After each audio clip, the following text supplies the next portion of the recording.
السلام علیکم۔ Voice of America سے میں ہوں خالد حمید اور پروگرام ہے خبروں سے آگے۔ ناظرین، جیسا کہ آپ جانتے ہیں اس پروگرام میں ہم زیادہ تر جنوبی ایشیا سے متعلق موضوعات پر بات کرتے رہے ہیں، لیکن آج ہمارا روئے سخن ہے امریکہ، جہاں امکان ہے حکومت کے شٹ ڈاؤن کا۔ جی ہاں، شٹ ڈاؤن۔ بہت سے ہمارے دیکھنے والوں کے لیے یہ لفظ، یہ اصطلاح نئی ہوگی، اسی لیے ہم آج یہ بتانے کی کوشش کریں گے کہ امریکہ میں حکومت شٹ ڈاؤن ہونے کا کیا مطلب ہوتا ہے۔ تو پہلے آپ کو یہ بتا دیں کہ امریکہ میں مالی سال ستمبر میں ختم ہوتا ہے اور نیا مالی سال اکتوبر سے شروع ہوتا ہے، یعنی 30 ستمبر کو مالی سال کا اختتام ہوگا۔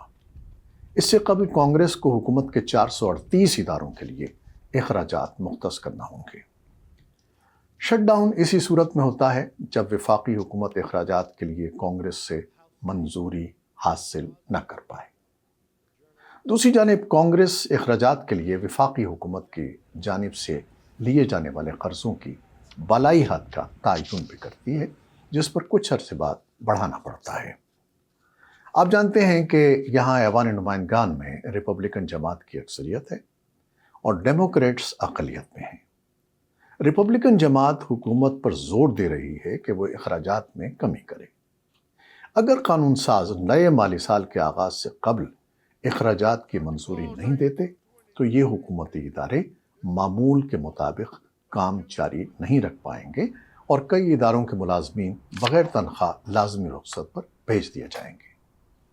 اس صورتحال کو حکومت کی بندش یا شٹ ڈاؤن کہا جاتا ہے۔ تو اب یہ دیکھتے ہیں کہ امریکہ میں کاروباری حکومت اور عام لوگوں پر اس کے کیا اثرات ہوتے ہیں۔ کانگریشنل ریسرچ سروس کے مطابق 1981 سے لے کر اب تک 14 مرتبہ گورنمنٹ شٹ ڈاؤن ہو چکا ہے، جن میں سے کئی بار محض 1 یا 2 روز کے لیے ہوا۔ حالیہ برسوں میں طویل ترین شٹ ڈاؤن بارڈر سیکیورٹی سے متعلق ہونے والے تنازع کی وجہ سے ہوا تھا۔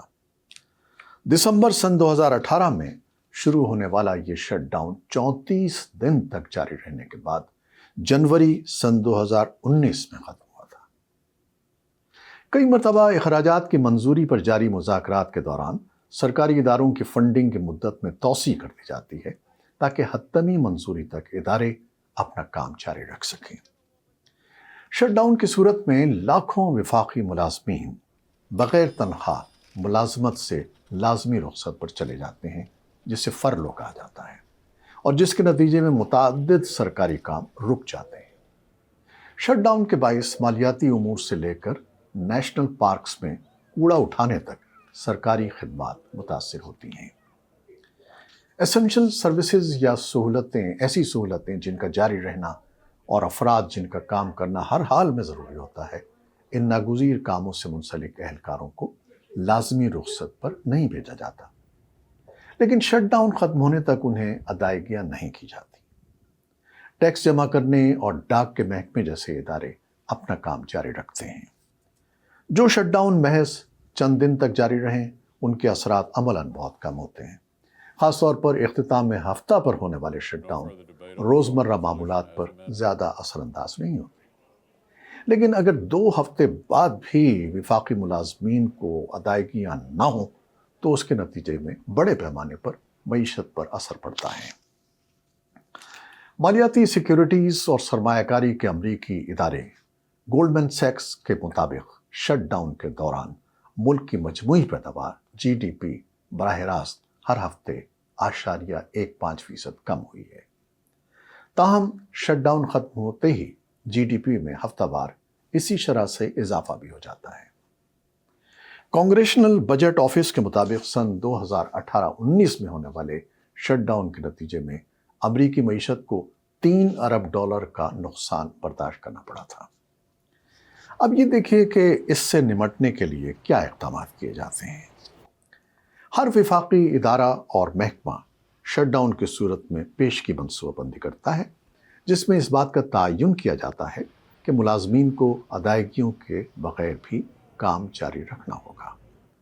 مالی سال سن 2018-19 کے دوران وفاقی حکومت کے 22 لاکھ ملازمین میں سے 8 لاکھ کو شٹ ڈاؤن کی وجہ سے عارضی طور پر